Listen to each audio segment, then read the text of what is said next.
présenter nos invités. Donc nous avons la chance d'avoir notre parrain, Gilles Clément, qui est avec nous en visio, qui est à Paris, qui a peu de voix, mais...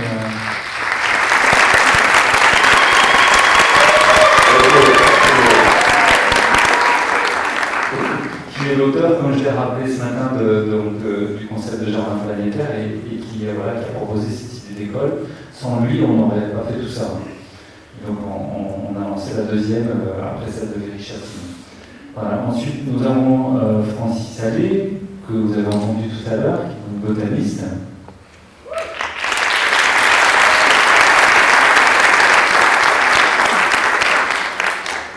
Et puis nous avons donc Lydia et Claude Bourguignon, que vous avez pu entendre ce matin en conférence.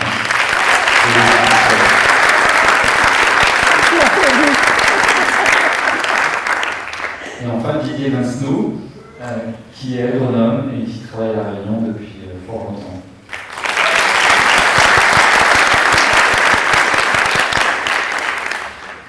Alors le thème de cette table ronde, eh bien, c'est l'érosion de la biodiversité en milieu tropical. On en a déjà parlé un petit peu ce matin, mais on voudrait essayer de faire des réflexions à travers ces regards croisés sur les enjeux écologiques contemporains, à la fois à l'échelle de l'île, mais aussi à l'échelle planétaire.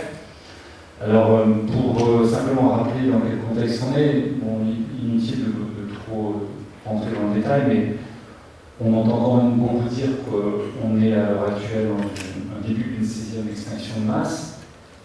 Les espèces, c'est pas très réjouissant, il y en a eu 5 autres précédentes, qui sont considérées par certains scientifiques comme des moteurs de renouvellement de la biodiversité. Mais ces dernières se sont évidemment formalisées sur un temps très long. Et cette dernière, eh bien, qui est liée aux activités humaines, se concrétise sur un temps très court. Alors on peut s'interroger, est-ce qu'un effondrement est inévitable? Est-ce qu'on peut éviter cette 6e extinction de masse? Qu'est-ce qu'on peut faire? Comment on peut agir à notre échelle en faveur de la biodiversité aujourd'hui? Mais avant tout, je voudrais qu'on commence par une question essentielle, c'est qu'est-ce que c'est que la biodiversité? Est-ce que l'un d'entre vous souhaite commencer sur ce sujet? Tout le monde se regarde. Ou Gilles, si tu veux démarrer. Oui, pourquoi pas. Ça, je pense qu'on a tous le même point de vue là-dessus. La biodiversité, c'est la diversité des êtres vivants, qu'il s'agisse des micro-organismes ou des mammifères les plus gros, peu importe, il s'agit d'êtres vivants qui sont tous d'ailleurs souvent dépendants les uns des autres dans ce qu'on appelle un écosystème. Chaque méthode des écosystèmes sont différents. Heureusement, il y a encore une certaine diversité sur cette planète. Mais le mot de biodiversité étant un petit peu maintenant utilisé par tout le monde de façon un peu facile, quoi. Ça ne donne pas une grande précision. Et il est important, quand on aborde ce sujet, de nommer les espèces dont on a pu faire un relevé dans les derniers. Sinon, ça reste vague. Quelqu'un d'autre veut rajouter quelque chose? C'est ça. Disons, dans la biodiversité, ce qui est plus menacé, c'est les grosses espèces. Les grandes espèces comme les bisons, etc., les éléphants. Il faut pas oublier qu'en Europe, nous avions les plus gros éléphants du monde, on avait des rhinocéros, on avait qui entretenaient la forêt, qui étaient des clairières, qui entretenaient des forêts primitives. Primaire. Ça a disparu. Et c'est vrai que le fait que nous ayons perdu les grands mammifères, notre forêt n'est plus du tout gérée. Il y a qu'en Afrique où il y a encore une grande faune qui gère la forêt, mais c'est vrai que ça pose un problème, les disparitions de la grande faune. Le reste, vous savez, arriver à zéro en microbes, ça sera compliqué quand même. Il y aura toujours des microbes pour survivre dans des endroits improbables. Oui, la biodiversité, alors moi je vais parler plutôt dans le monde agricole, puisque j'ai travaillé depuis plus de 30 ans à La Réunion auprès du CIRAD et de la Chambre d'agriculture. Donc j'étais à la fois en amont avec les chercheurs, mais en même temps, ce qui me tenait à cœur, c'était tout ce qui pouvait bien fonctionner sur le terrain, de le mettre en pratique chez les agriculteurs. Alors quand on parle de biodiversité en milieu agricole, il y a beaucoup de choses, beaucoup d'êtres vivants, d'organismes, effectivement, qu'on ne voit pas bien, qui sont très petits. Mais si on pratique une formation auprès de ce public, une formation ne serait-ce que même de 2-3 heures, on peut leur faire découvrir des choses assez extraordinaires sur leur terrain quand on trouve de la biodiversité, et là ça change tout. Et je reviendrai là-dessus après. Je voudrais rappeler que notre planète est divisée en deux par l'équateur. Et c'est là qu'il y a le maximum de biodiversité. Si on s'en éloigne en allant vers le nord ou vers le sud, ça diminue. Alors ça me fait marrer parce que la ville où j'habite, Montpellier, a eu le prix de la ville la plus riche en biodiversité. C'est idiot, ça veut dire qu'elle est plus au sud, c'est tout.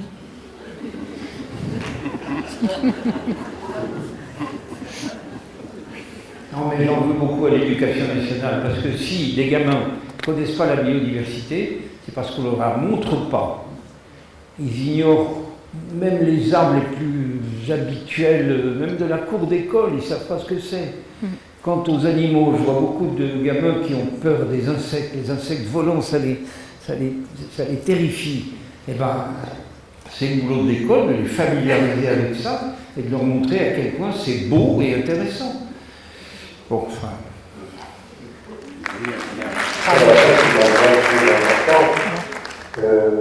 Le rôle des enseignants, des programmes d'enseignement en général, est fondamental dans cette histoire.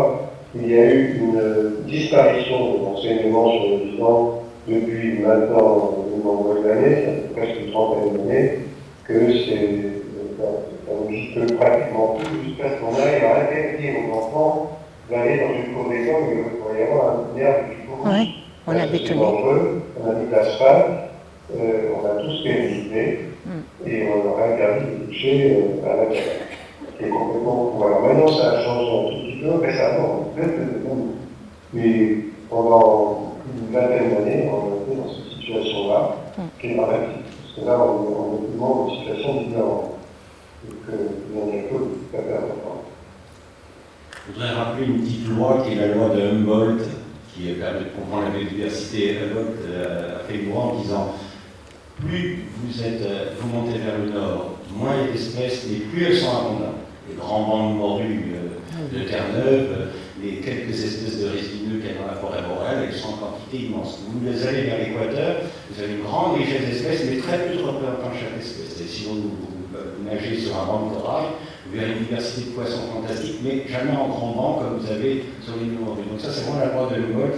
Plus je vais vers l'équateur, moins il y a d'individus, mais plus ils sont variés. Plus je vais vers le nord, plus il y a des grands bancs, des espèces peu abondantes, mais peu d'espèces, mais très abondantes. Regarde-le. Il y a un témoignage personnel à ce sujet. Sur le radeau des cygnes, les canopées. Canopée de forêt équatoriale, c'est maintenant officiel, c'est là qu'il y a le plus de biodiversité. Eh bien, on pouvait dormir sans moustiquaires. Parce que des moustiques, il y en a un dans la nuit. Mais je peux te dire que quand on habite Montpellier, ça nous fait rigoler, ça. Là, ils sont très nombreux. Alors, On confirme, Francis. Gilles, Les nuits passées sur le radeau, Oui. il n'y avait pas de moustiques. Ben non, je me rappelle. Et c'était une nuit d'orage, c'était pas une chance. Oui, aussi. Ça, c'était ordinaire. Avec la pluie qui tombe avec force sur le corps, avec entre les deux un plastique, oui, mais c'est tout, quoi. Et ça, c'est un bon souvenir. Ah bon, bravo. On n'est jamais resté. Je voudrais rebondir sur ce que Francis évoquait sur la notion de positionnement, en tout cas territorial, donc par rapport notamment à la question de la couronne tropicale, puisqu'on pressent qu'avec l'évolution du climat, cette couronne est potentiellement en train de s'agrandir en quelque sorte. C'est-à-dire qu'on trouve des territoires qui potentiellement géographiquement deviennent des territoires qui vont devenir en milieu tropicaux, qui vont avoir à peu près les mêmes climats tropicaux qu'on peut trouver ici sur ces îles.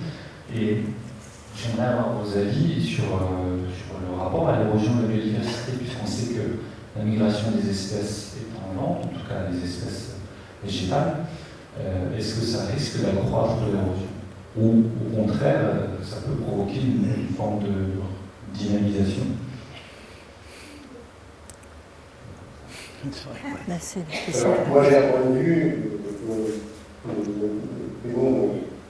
pas prendre la parole des autres, mais les seules frontières qui existent pour le monde vivant de l'humain, ce sont les biomes, c'est-à-dire des frontières biologiques qui sont liées justement aux zones climatiques, parfois aussi dans la nature même du sol, dans des plantes qui peuvent vivre dans des continents différents, les mêmes espèces, à partir du moment où on retrouve les mêmes conditions climatiques. Et en effet, on va avoir un changement, on a déjà une tendance dans nos régions tempérées en Europe, les hêtres disparaissent petit à petit, ils explosent, ils ont des volets assez brillants, comme des feux d'artifice, ils tombent, et puis ils sont remplacés par les chênes qui poussent plus facilement. Mais ça, c'est une étape. On se doute bien qu'il va y avoir plus de chênes méditerranéens, des chênes de climat tempéré, puis d'autres espèces, bien entendu, encore plus exotiques, semble-t-il, que des régions qui sont plus tempérées ou même qui l'étaient, ou même pas, mais qui aujourd'hui sont en train de changer. Mais ce qui est compliqué, et là, on ne vient pas du tout du comportement naturel, biologique, par exemple, des animaux qui, par opportunisme biologique, se déplacent pour aller là où elles peuvent vivre, là où ces êtres peuvent vivre. Ce qui est compliqué, c'est le modèle culturel fixiste, la vision d'une situation qui devrait ne pas bouger, avec des règles, des lois. Les paysagistes aujourd'hui, depuis déjà de nombreuses années, n'ont pas le droit d'utiliser des plantes qui ne sont prétendument pas locales. Ça va pas dire locales. Elles sont plutôt habitées, peut-être là depuis un certain temps, mais elles n'étaient pas il y a longtemps, il y a 10 ans, il n'y a pas de chêne en Europe. 10 ans, c'est une quart du monde dans l'histoire de la planète. Aujourd'hui, les choses changent brutalement, à cause de ce changement climatique violent. Il est obligatoire que les espèces qui ne supportent pas, ça se comprend, je veux dire, mais ce changement, et d'autres qui, au contraire, voient qu'il y a de la place, ils vont s'installer, le climat leur convient. Donc qu'est-ce qu'on fait si on les chasse, parce qu'elles n'ont pas le droit de là, parce qu'elles sont exotiques, exogènes, on viennent à la ville, etc., et que, tandis que les êtres qui étaient là depuis un certain temps sont en gros, il reste quoi? Donc là, ça ne va pas du tout, parce que moi, je constate, et ça m'inquiète, qu'il y a ceux qui font les règles et les lois, des gens qui, à tout se retournent, enfin, dans les mêmes malades, qui, semble-t-il, n'ont pas du tout compris ce qu'était l'évolution, c'est-à-dire la vie. Et ça, c'est inquiétant. Ça, c'est tendance, Francis, que vous en pensez aujourd'hui. Un mot sur les chênes. Le chêne rouge, c'est le symbole de la forêt d'Europe. Si on demande à un Européen de citer un arbre, ce sera parfois le tilleul, mais généralement le chêne. C'est marrant parce que le genre Quercus, il est typiquement tropical. Le centre d'origine de ce genre-là, c'est le nord de Bornéo. Alors là, il y a des mélanges incroyables. Par exemple, un arbre, j'ai oublié son nom, peu importe, il a des feuilles de hêtre, mais il donne des glands. Tu vois, la séparation des genres de Fagacées n'est pas encore faite. Et donc, voilà, c'est notre symbole de la forêt d'Europe, il vient de Nord-Bornéo. Ça me fait penser au coq gaulois. On a sur notre clocher, qui vient de Nord-Vietnam et sud de Chine. Oui. Et d'Inde aussi. Quand tu vas dans les forêts indiennes, le matin, tu entends. Donc tu vois, ils sont indiens. Alors moi, je voulais peut-être rebondir sur... il y a quand même des évolutions qui sont liées... enfin, un déplacement de certaines espèces qui sont liées en ce moment au réchauffement climatique. Et d'ailleurs, il y a en métropole, en France, il y a une veille qui demande à toute personne si elle voit un oiseau, un papillon, une chenille, en fait, pas forcément des animaux, enfin de la grande faune, mais en fait de faire une veille parce qu'ils sont en train de voir qu'en fait il y a un déplacement en ce moment d'individus, d'oiseaux, d'insectes qui sont en train de remonter. Nous, par exemple, en Bourgogne, sur le plateau de Landes, on a du relier. Donc on les a identifiés, on a dit, et on a depuis 1 an ou 2 un couple, mais c'est pas qui est là, c'est pas quelqu'un qui a acheté ces animaux. Il y a de la cigale. Ailleurs, on a un papillon qui normalement restait que dans le sud de la France et qu'on retrouve beaucoup plus haut. On voit que ce changement climatique fait que... mais c'est des espèces qui en fait volent, c'est pas un mammifère qui va traverser, mais on voit en ce moment, et ce matin je parlais d'un problème aussi qui va poser un problème pour les éleveurs dans le sud-ouest.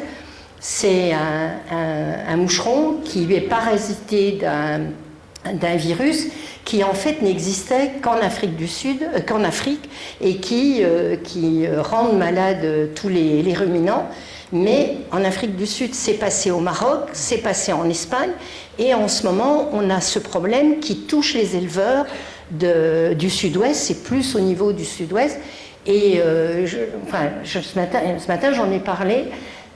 On y est nous touchés particulièrement puisqu'on a un petit troupeau de brebis et de moutons pour nettoyer nos vignes et on a déjà perdu 2 individus qui sont morts, la maladie met 30 jours, enfin peu importe, et en fait le vétérinaire dit que en fait il y a un énorme problème qui est en train de gagner parce qu'il y a un réchauffement climatique et que la température augmente. Donc on voit quand même une évolution d'une faune, de quelque chose qui remonte ou qui redescend en fonction du climat, de façon beaucoup plus rapide que ça s'est fait peut-être par rapport à des temps beaucoup plus anciens. On accélère le temps, là. Oui, concernant la Réunion, ce qu'on observe... par exemple sur des cultures fruitières, de cultures emblématiques, le litchi, la mangue. Alors on n'a pas trop de recul, mais enfin on commence à se poser des questions par rapport à ce réchauffement climatique. On a eu cette année un hiver relativement doux, anormalement doux, et on se rend compte, et ça on le sait très bien, que les espèces comme le manguier et le litchi, pour avoir une bonne floraison et pour porter des fruits, ils ont besoin d'un peu de froid l'hiver. C'est-à-dire que si vous plantez un manguier sous l'équateur ou un litchi sous l'équateur, vous n'aurez pas une récolte très abondante, même si l'arbre poussera très bien sous ces latitudes. Alors qu'à La Réunion, il y a effectivement un réchauffement. Donc la production de mangue, elle sera faible, par exemple, cette année. Elle n'a pas été très bonne les années précédentes. Ça risque peut-être de se reproduire. Alors, sur des cultures maraîchères, on peut s'adapter rapidement, parce qu'en culture maraîchère, on peut vite changer... de semences, de plantes. Une culture fruitière qui quand même peut vivre plus de 50 ans, ça voudra dire qu'il va falloir s'implanter peut-être sur des zones, heureusement qu'à La Réunion on a différentes altitudes, et à ce moment-là il faudra revoir nos zones de production. C'est quelque chose qu'on soupçonne en ce moment. Je peux poser une question à vous qui êtes à La Réunion, on est là, et observant les plantes et les animaux aussi sans doute. Est-ce qu'il y a un phénomène équivalent à celui qui a eu lieu, qui a peut-être encore lieu à l'île Maurice avec les chauves-souris, qui n'ont pas été régulées comme elles devaient l'être par les cyclones, quand il y a eu une période assez longue de cyclones qui ne donnaient plus, et donc elles se sont multipliées énormément, ces chauves-souris complètement endémiques. Et finalement, ont justement dévoré les mangues et les litchis, pas beaucoup attaqué les habitants qui ont tiré dessus. On a énormément de temps. Là, je sais que je ne sais pas, je dis non, mais elle est endémique, on n'a pas le droit de toucher. Je ne sais pas où ils en sont. Je crois que l'utilisation de ces chauves-souris est à peine décidée de freiner la propre multiplication des espèces, étant donné qu'elle a créé un territoire relativement modeste et pas capable d'aller d'une à l'autre. Elle ne vient pas à la Réunion. Est-ce qu'à la Réunion, il y a des phénomènes semblables? Malheureusement, d'abord concernant les chauves-souris à La Réunion, je n'ai jamais travaillé sur cette problématique. Donc je n'ai pas les compétences pour vous apporter une réponse. Donc voilà, je suis désolé, je ne sais pas quoi vous dire. Si je peux me permettre, ici on a des chauves-souris, mais ce n'est pas du tout les mêmes espèces. Et du coup, les problématiques et les enjeux sur les fruits ne sont pas du tout les mêmes. Bon, par contre, on constate quand même depuis quelques temps qu'on en voit moins. Alors, je ne sais pas si c'est lié aux produits, pesticides ou autres, mais parce que, bon, a priori, c'est quand même très utile, puisque une sortie de chauve-souris, ça peut être 1500 insectes, je crois, sur la soirée. Donc, pour les moustiques, dont on parlait tout à l'heure, ça régule pas mal les populations. Non, mais c'était pour dire qu'il n'y avait pas de roussette. Je vais dire une chose importante dans la biodiversité. Là, je parle de biodiversité agricole. La France est un pays très jacoliniste. On avait avant 1500 cépages de vin. On en a quasiment tout éliminé. Ils en avaient 250. Et vous avez à l'heure actuelle des vignerons qui vont sauver dans des coins plus isolés. Ils retombent sur des variétés anciennes qui avaient été éliminées, parce qu'on considérait que ça n'allait pas, parce qu'elles ne faisaient pas assez d'alcool. On se rend compte que ces espèces deviennent très intéressantes avec le réchauffement climatique, parce que comme elles font moins d'alcool, là on a des problèmes avec le merlot qui monte à 16 degrés, on peut plus boire ces vins-là, on se rend compte que on avait essayé d'éliminer, finalement ça va nous permettre de nous adapter au réchauffement climatique. Donc par exemple dans le cas des mangues, vous savez qu'on a la France avec la plus belle collection de variétés de manguiers du monde, seule que la Guadeloupe, on a tout détruit. Et vous avez par exemple des problèmes avec le réchauffement climatique. Peut-être que dans ce réservoir de manguiers, on a trouvé des variétés qui s'adaptent à un réchauffement climatique et qui a le coup. Donc il faut aussi penser au conservatoire. Un conservatoire de nos blés, de nos riz, oui, parce que ça va nous permettre d'avoir une résilience face à cette variation climatique. Une petite remarque, vous citiez la mangue. Tiens. Il a été créé un verger conservatoire de la mangue, un petit peu à notre initiative. J'étais participant à ce travail-là. On a même édité un livre qui décrit 50 variétés de mangue qui s'étaient un peu perdues dans la nature. Parce que c'est vrai qu'à l'heure actuelle, si vous allez sur le marché, vous allez voir 3 principales variétés, et le reste, on ne sait pas ce que c'est. Bon, on a pu les identifier chez ces producteurs. Et effectivement, il y a des mangues qui supportent des zones plus humides, des zones plus sèches. On pourrait adapter, faire des vergers encore mieux adaptés que ceux qui existent actuellement, puisque là, on n'est que sur 3 variétés.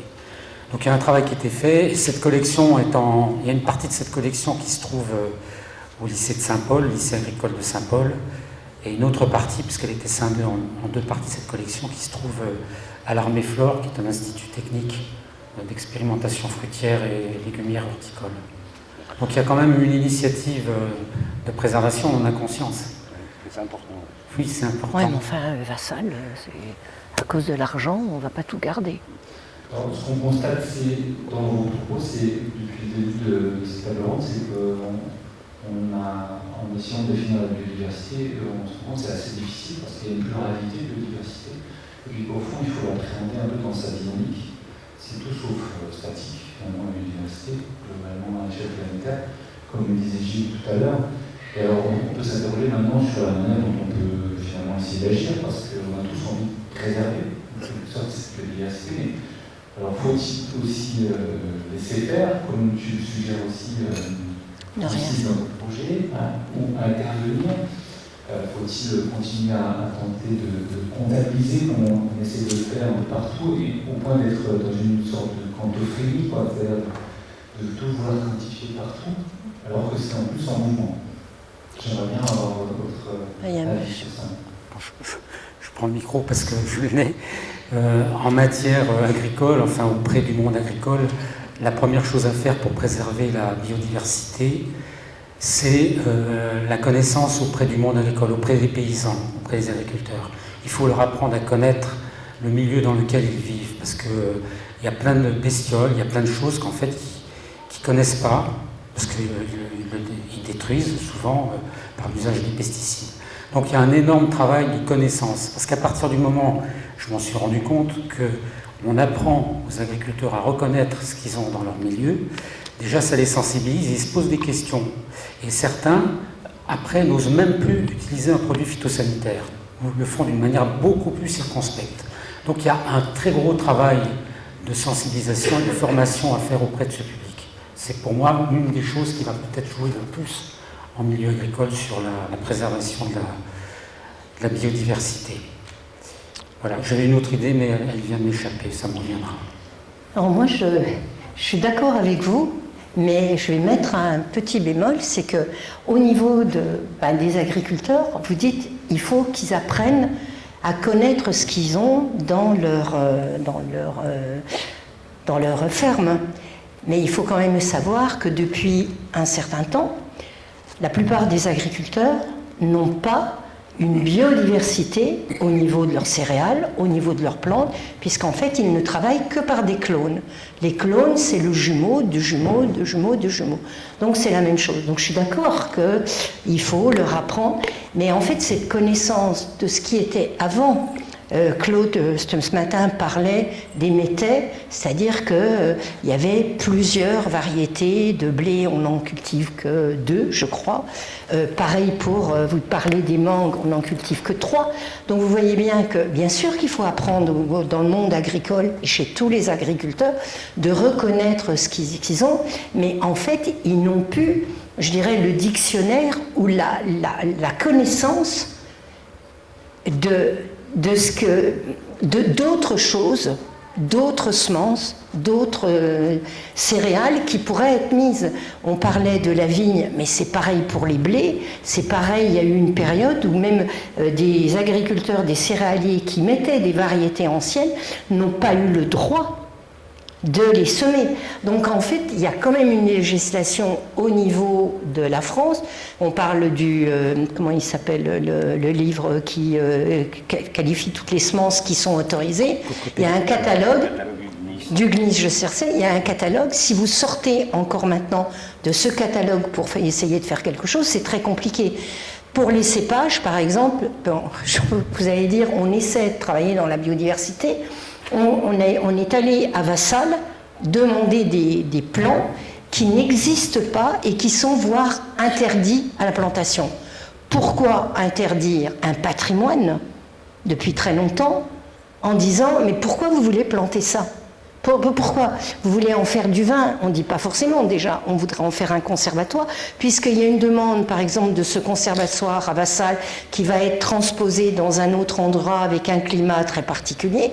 Donc Vassal a demandé à des vignerons d'aller chercher des bois pour essayer de les protéger. Mais quand vous en demandez certains, on dit mais vous n'allez pas les prendre, ils sont interdits.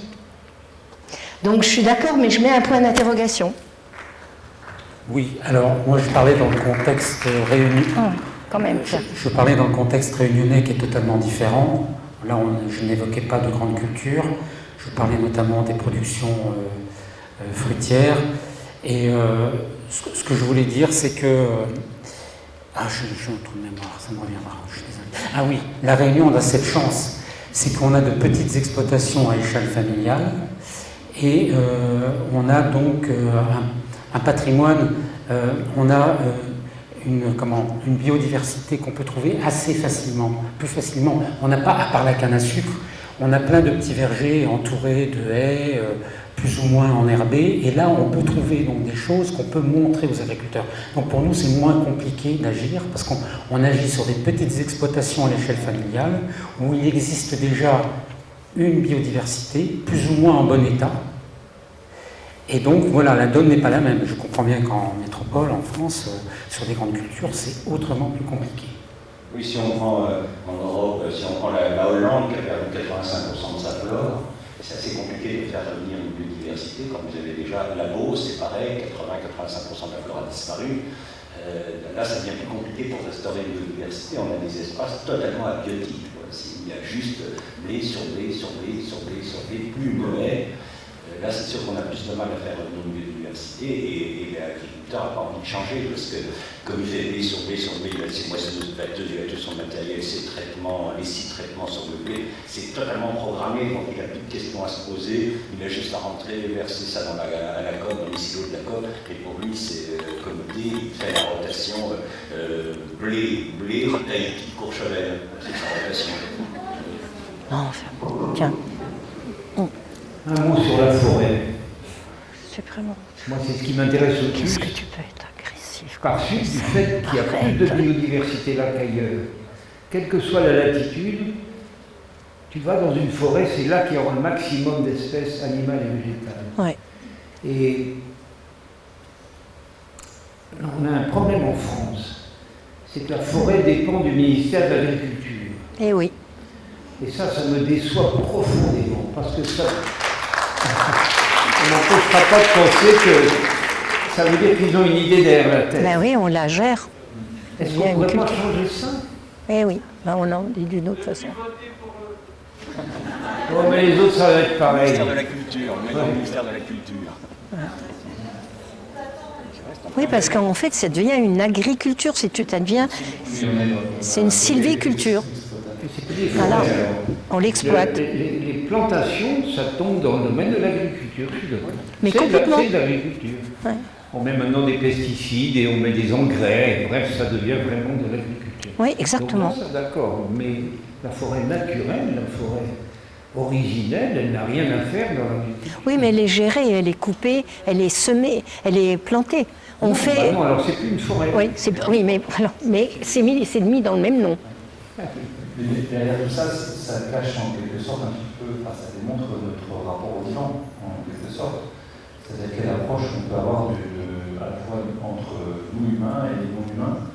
Et j'aimerais bien avoir l'avis de Gilles à ce niveau-là sur la façon dont on pourrait tenter de faire évoluer notre rapport au vivant, à la fois de façon collective, parce qu'on sait qu'on n'est pas très bon de façon collective, mais en tout cas essayer de faire évoluer cette vision un peu trop anthropocentrée qu'on a à l'heure actuelle, en tout cas dans le monde occidental. Est-ce que le jardinage, par exemple, est une piste pour toi, Gilles? Alors,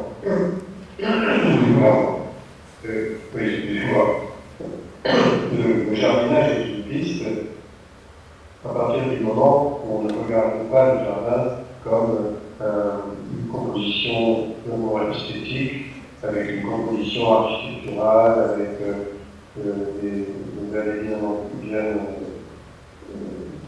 désherber, quand même avec une création empathique, etc. Si on le regarde, le jardin, comme un lieu d'accueil à l'université, donc une partie vient nous aider, nous nourrir, mais il y en a aussi une partie dont on ne passe pas, mais qu'on accepte. À ce moment-là, c'est complètement autre chose qui se passe. La partie qui est libre, où on n'intervient pas du tout, est un territoire d'accueil à une diversité qui est très souvent chassée de partout ailleurs. Et c'est parfois là que se trouvent les auxiliaires des jardiniers. C'est-à-dire des espèces qui viennent nous aider, là, quand on a chez nous la cicadelle, par exemple, dont les larves manquent et plus sont bien plus tôt en saison que le coccinelle, ben, on a alors qu'on ne voit pas la cicadelle, on ne voit rien, mais elle nous aide. Et tout est comme ça. Il y a des champignons qu'on ne voit pas, et des eaux souterrains qui jouent un rôle très important qui s'entraînent. Donc, si on apprend ça, on arrive à l'idée qu'il faut faire avec la complexité du lieu, et non pas aller vers une monoculture. La monoculture, c'est vraiment, d'ailleurs, ce que les paysans ont dit ça pas très bien en expliquant qu'on ne met pas tous ces œufs dans le même panier. Il suffit qu'il y ait un problème sur une plante, on en cultive une, elle détruit un peu rien. C'est l'histoire en ce moment des néonicotinoïdes pour le pétrole, le courant. Donc ça, c'est quelque chose de tragique et complètement stupide, parce qu'on va aller vers une polyactivité, une polyproduction, pour avoir une diversité dans le domaine de l'agriculture. Ce qui est le plus intéressant de ce point de vue, je trouve, encore aujourd'hui,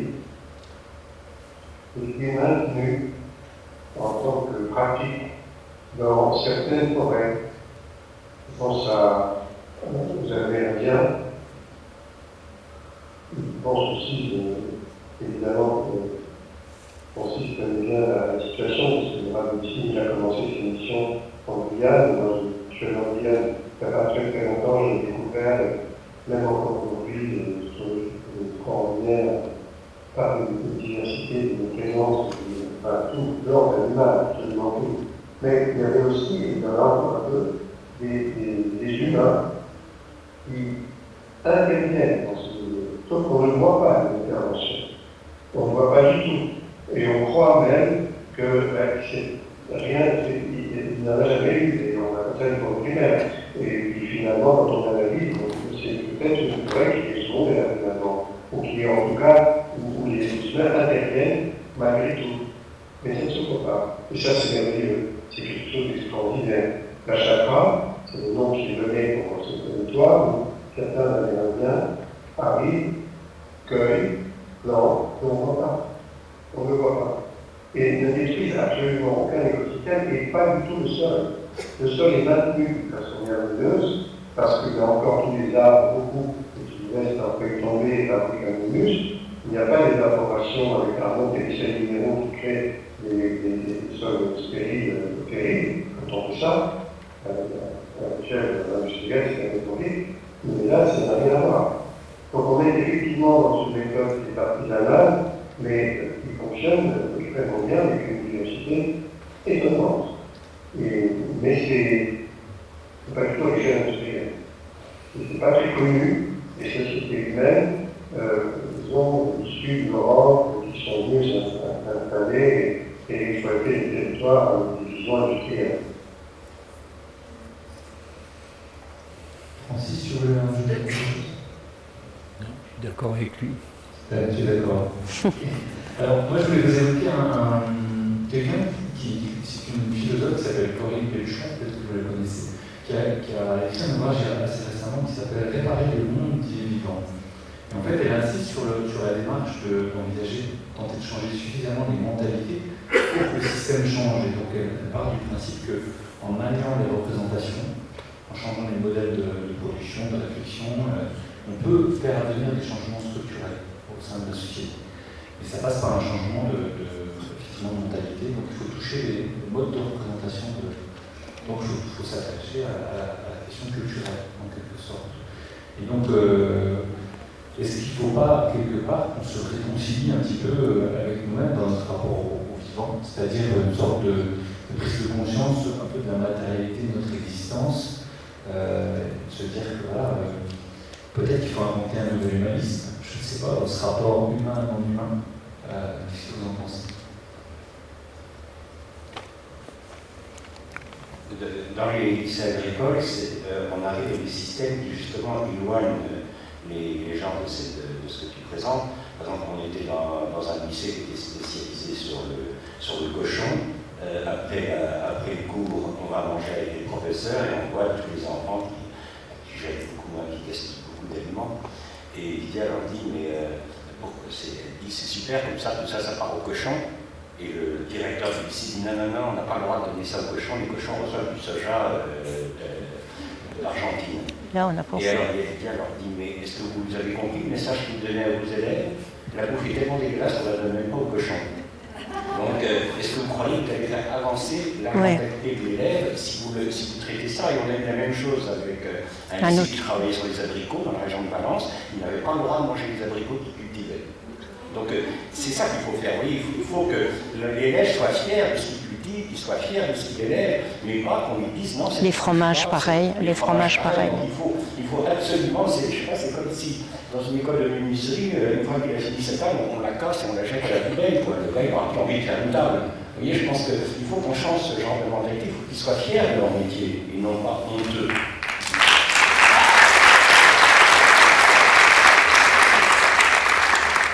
Bon, c'est vrai qu'on parle beaucoup du métier qu'on fait, mais je pense que dans le monde agricole, même les gens qui travaillent pour la forêt ou les maraîchers, les agriculteurs, en fait, tant qu'on ne revalorisera pas ce métier, tant qu'on ne fera pas comprendre que, en fait, sans eux, eh bien, on n'est pas grand-chose, quoi.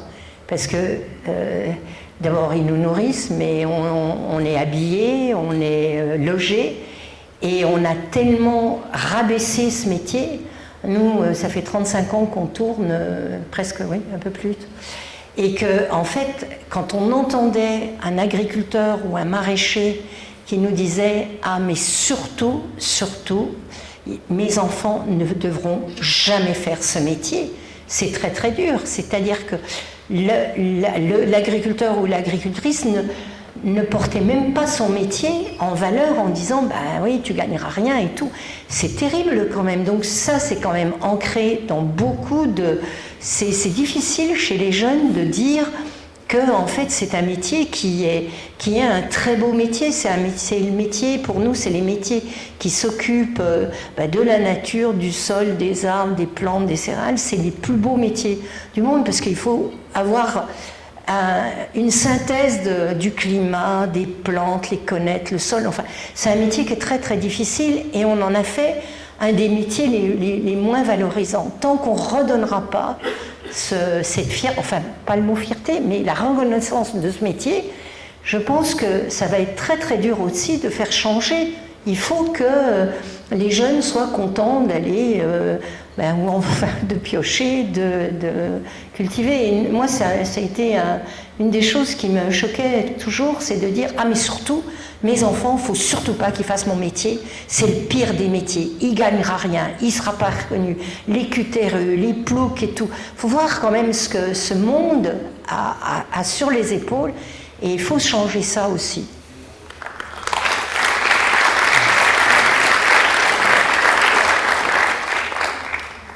Vous voulez rajouter quelque chose, Francis, Gilles? Bon, juste un mot sur le lycée agricole en métropole. Il y en a quelques-uns qui évoluent en ce moment. Oui. Pas facile du tout parce qu'elle remplit de la PSA et c'est vraiment un problème. Oui. Mais quand même, il y a des jeunes, un peu dans la catégorie des missions de cœur, qui disent qu'il faut qu'on agisse autrement. Il y a quelques enseignants qui font ce travail. Oui, heureusement. Si ce n'est pas complètement dans le programme. Il y a des lycées agricoles qui ont des terrains à leur disposition pour faire des expérimentations sur le problème de l'université du vivant en général. Éventuellement aussi avec des jardins potagers dont ils peuvent aujourd'hui, qui commencent à pouvoir à nouveau récolter. Il y a le problème des subventions, il y a le problème de tout ça. On pense à être complètement supprimé, interdit.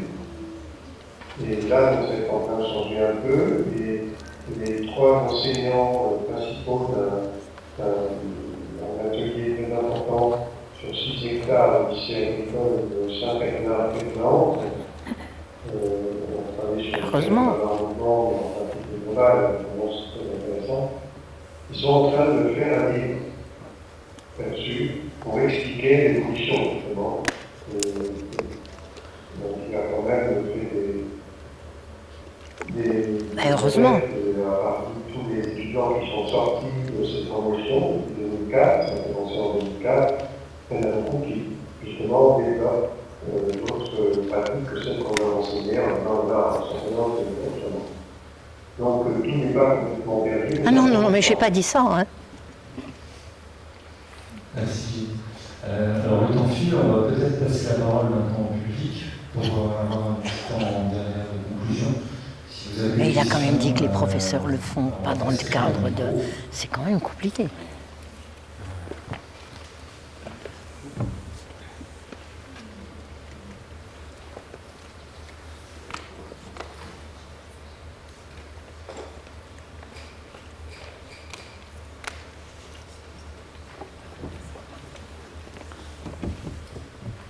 C'était une question, c'était au sujet des chauves-souris.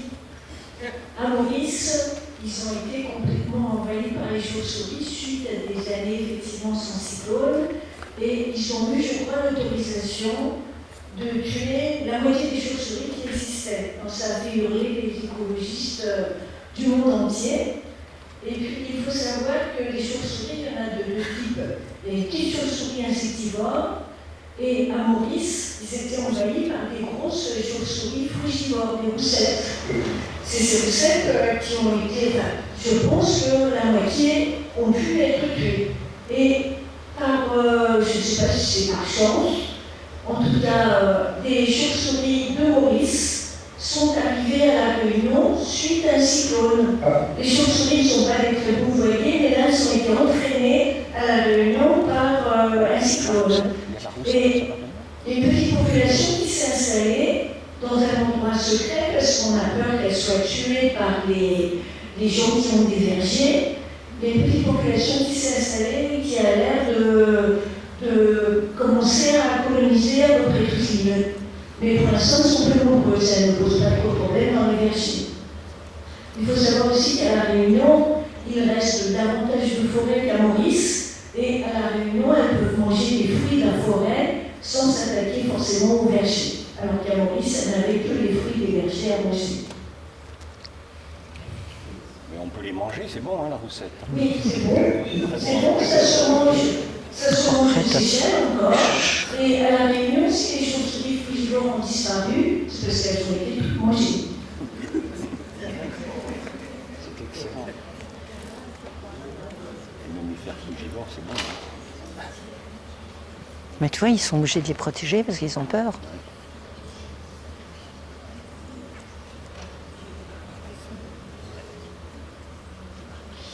Tout d'abord, je voulais juste dire à M. Allais que j'espère qu'il aurait le temps d'aller voir la forêt de Bénou et de vivre un sentiment océanique. Ça, c'est encore complètement primaire, mais elle est magnifique. Et ensuite, je me permets de revenir, Sébastien a posé une question tout à l'heure sur comment préserver notre biodiversité. Et finalement, vous êtes allé beaucoup sur la partie agricole. Et je trouve qu'on n'a pas encore eu d'éléments de réponse sur la partie forestière. Les endémiques et les exotiques.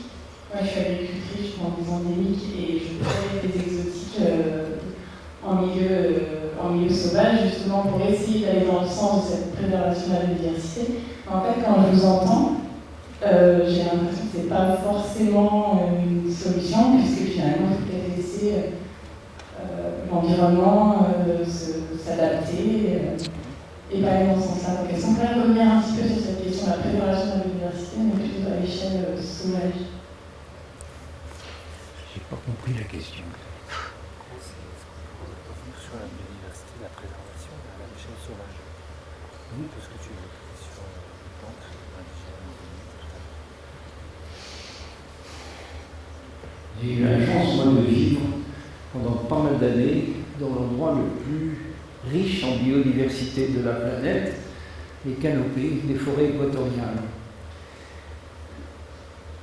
Depuis quelque temps, on a inauguré des visites de forêts équatoriales pendant la nuit. Absolument incroyable. Il n'y a pas besoin d'aller loin, hein. 10 mètres du campement, ça suffit. Il faut avoir une toute petite lampe qu'on allume rarement. Et alors, on s'aperçoit à quel point la faune est là. Dans la journée, on l'entend un petit peu, mais on ne la voit pas. La nuit, c'est incroyable. Il y a une feuille, il y a une bête dessus et une bête dessous. Toutes les feuilles sont comme ça. Et sur la piste, c'est couvert d'animaux. C'est absolument admirable. Alors, tout n'est pas forcément très sympathique. Les frines et les amblypyges, on les contourne plutôt. Mais dans l'ensemble, c'est une biodiversité, je parle de l'entomologie, là, qui est plutôt sympathique. Une chose très curieuse, c'est le nombre d'animaux qui deviennent visibles, lumineux. Ceux qui volent, ceux qui rampent, même les champignons deviennent lumineux. Et la nuit, c'est un véritable tourbillon de... Voilà, la biodiversité devient visible même la nuit. Voilà, je souhaite ça à tous mes contemporains. Mais c'était pour la biodiversité. Il y a pas... On a perdu Gilles. Oui. Mais elle a la question. Effectivement, se battre absolument contre les œuvres. Mais reprends le micro, parce que c'était la question. Effectivement, je vais essayer de reconnecter juste le micro. Est-ce que si M. Clément a pu répondre à ce... Oui, non, parce que croire qu'on va pouvoir éliminer toutes les plantes qui sont arrivées, il y a une étude qui a été faite, il ne reste plus une seule île dans le monde qui n'a pas reçu d'invasive.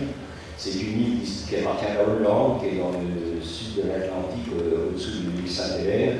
C'est une île, c'est une falaise de 95 mètres de haut, tout autour de l'île, donc c'est totalement inabordable, et comme on est dans les 45e 1800, s'approcher d'une falaise dans les 45e 1800, c'est écraser le bateau. Donc personne n'y a jamais été, et donc ils y ont été avec un hélicoptère pour voir ce qui se passait, et là, il n'y a effectivement que l'Anguille.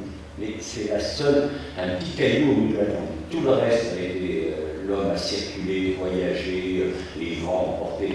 Je crois que se battre absolument pour essayer de revenir avant l'arrivée des hommes sur les Réunion, je pense que c'est de l'énergie, à mon avis, vaut mieux, plutôt que d'essayer d'arracher toutes ces plantes qui sont arrivées, plutôt semer les arbres qui nous restent, les bois de couleur, etc. On fait du semis. Le semis sera plus efficace que de pouvoir dépenser de l'énergie à retirer cette ronce qui envahit le lit, parce que si vous mettez des graines, ces arbres repousseront. Pas les planter, hein, c'est comme on dit. Francis, il faut les semer. Mais je pense qu'il faut arrêter de penser à un paradis perdu, à une époque où l'homme n'a jamais été là, les réserves intégrales, tout ça, je crois que c'est des visions. Il y a trop d'échanges commerciaux, il y a trop de bateaux qui circulent sur Terre. On ne peut plus imaginer ça. Je crois que il faut se dire, bon, on va faire avec ce qui est arrivé, c'est l'histoire de l'île, c'est une nouvelle biodiversité qui arrive, et puis tout ça, ça va se réinstaller, mais on perd trop d'énergie à pouvoir retirer. Je vois sur la métropole, ils se battent aussi contre les plantes invasives, et on se rend compte qu'en fait, elles envahissent parce qu'elles sont tombées sur une biodiversité trop pauvre, et elles sont arrivées sur la monoculture, les coraux qui envahissent ces cultures de bois, etc. La forêt. Le milieu est déjà fort, la forêt. le plus de mal à s'installer. Ah, ça y est, Mais toi, Francis, pour la forêt, puisque c'était aussi une des questions, toi, par rapport à la forêt, puisqu'on parlait de culture, mais toi, par rapport à la forêt, qu'est-ce que tu en penses? de lutter contre les invasives. Là, c'est les forêts secondaires. Oui. Les invasifs s'y installent facilement. Dans les forêts primaires, non. Il n'y a pas de place. Ouais. Voilà. Et c'est pareil pour les animaux d'ailleurs. Donc c'est pas un problème sur les très vieilles forêts.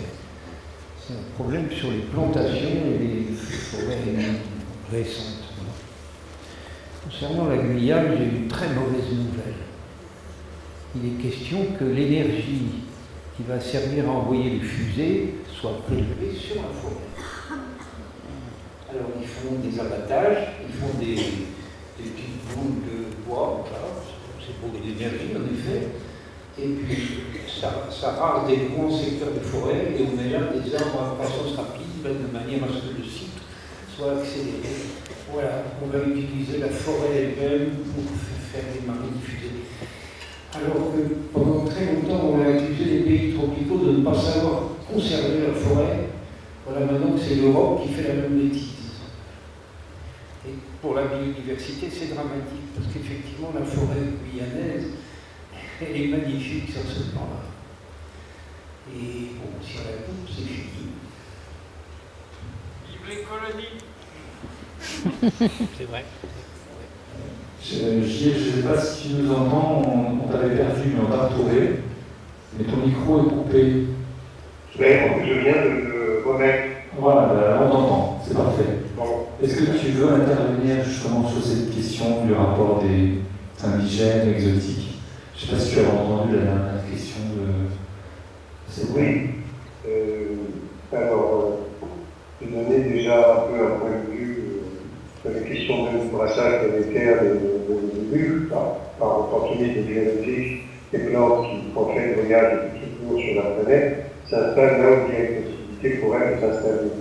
Et Francis l'a bien expliqué, dans une forêt primaire, il n'y a pas de place, parce que tout est déjà en fonction de la totalité des milieux, du sol jusqu'à la canapé. Mais dans une forêt secondaire, dans un paysage beaucoup plus ouvert, il y a peut-être des possibilités pour une espèce qui vient d'arriver de s'installer. Et moi, ce que je dis simplement dans le mécanisme que l'on a aujourd'hui, c'est qu'il faut aussi accepter des espèces qui viennent d'ailleurs quand elles peuvent s'installer. C'est ce que tu as dit. Mieux que celles qui sont là et qui s'en vont à cause de ces changements.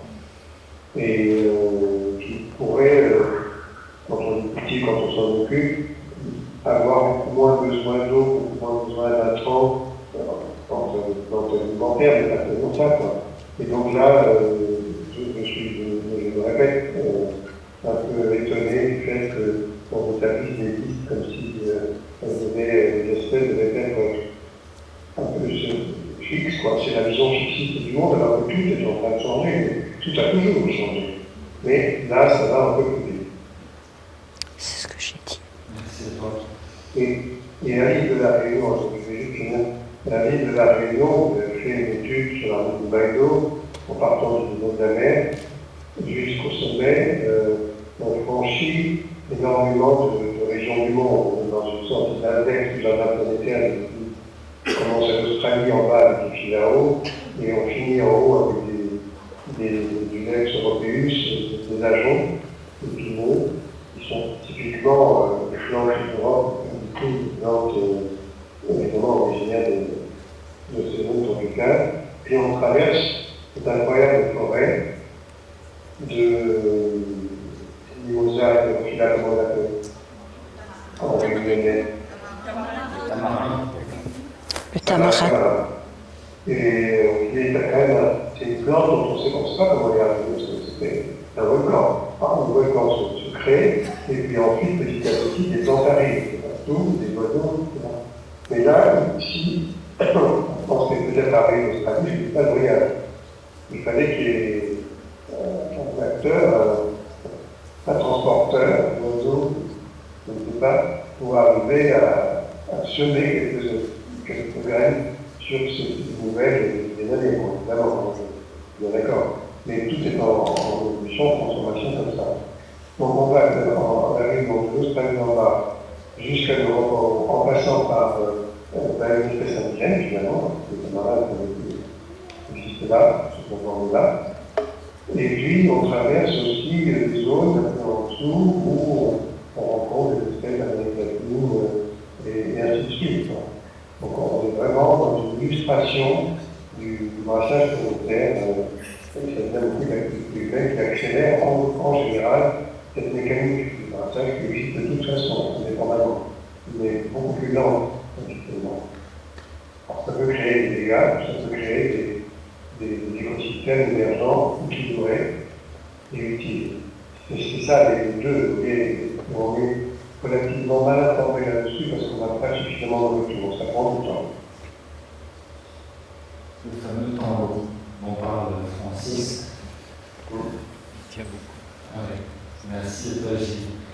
Est-ce qu'il y a encore, peut-être encore une question, et puis je crois qu'on devra conclure parce qu'on doit sortir du site pour 17h, donc je sais pas, il y a plein de bras qui se sont levés, mais je sais pas où est le micro.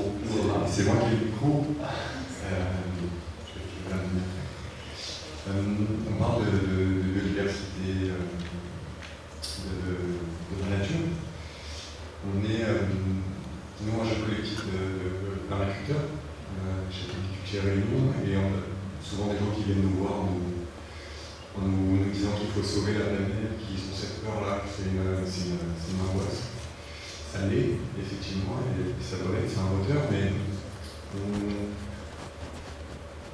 on parle beaucoup de géologie, de temps long et de régénération.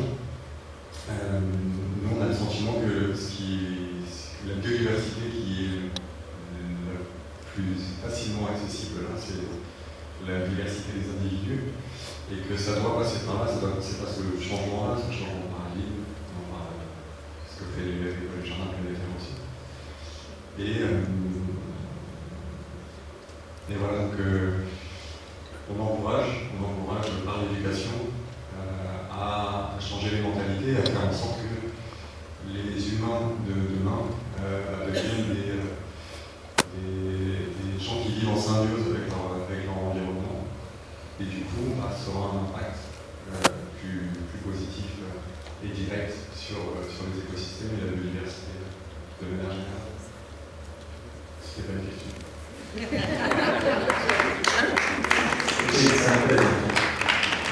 Merci. Vous voulez réagir ou on prend encore une question? Non, je voulais juste donner une petite information. Une petite information, la raison pour laquelle il y a tellement de plantes invasives partout, c'est qu'à l'époque de Magellan, à l'époque de Bougainville, C'est ton hypothèse. on avait des bateaux qui avançaient très lentement. Donc on ne prenait pas des plants, on prenait que des graines. Les seules choses qu'on avait dans les collections du muséum d'Europe, c'était des graines. Et les graines, ça porte beaucoup moins de parasites que les plants. Et puis l'arrivée au 19e siècle des bateaux à vapeur, de faire qu'on va se mettre à faire des collections botaniques en Europe en apportant des plants. Par exemple, le phylloxéra de la vigne, il a été apporté tant qu'on apportait des graines de vigne américaines, il n'y avait pas de transmission de l'insecte, parce que l'insecte vit sur les racines. Mais quand on immigra son bateau moteur, on peut faire des voyages rapides, on s'est mis à transporter des plants. Et c'est là qu'on a commencé à mettre beaucoup de parasites, l'oïdium, le phylloxéra. Il y a plein de parasites qui ont circulé grâce, par la vitesse, on va trop vite. Et cette accélération de vitesse par les machines a accéléré aussi la contamination de la planète par les plants. Oui, ça c'est...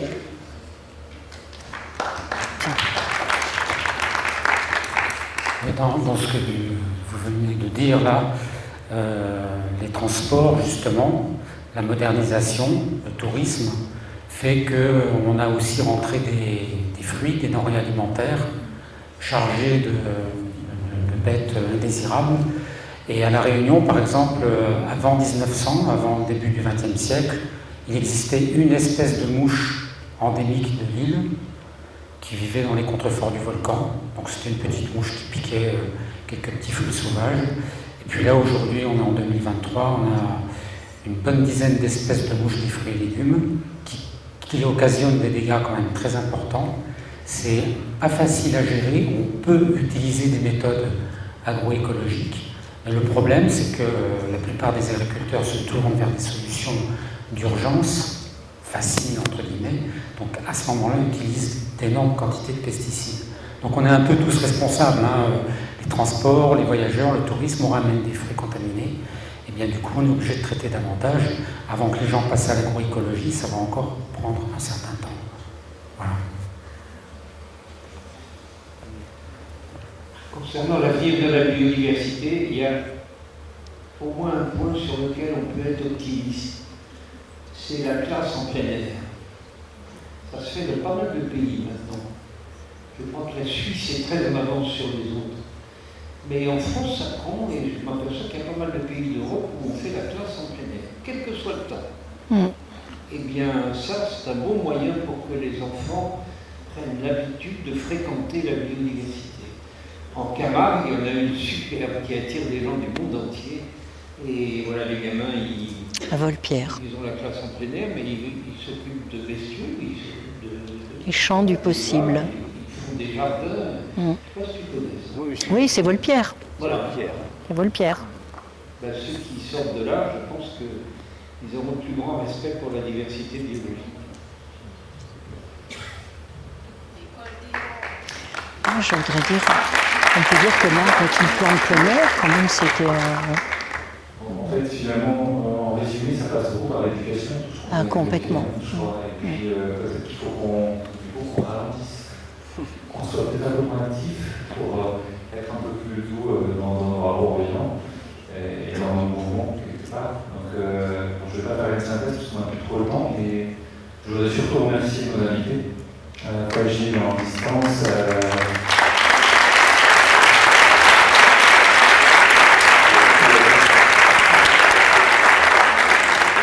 Merci Gilles qui a pris un train spécialement pour nous, beaucoup plus tôt pour aller à l'heure, qui est rentré du sud.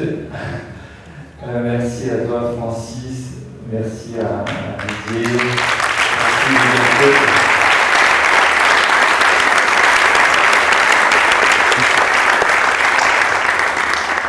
à merci à vous d'être venus parce que c'était une belle journée, je crois.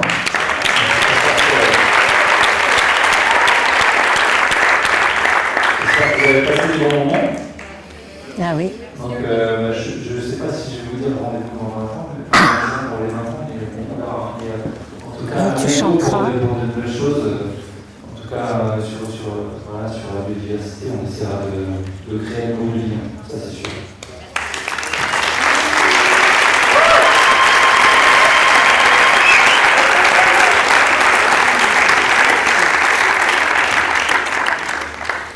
Je vous dis au revoir.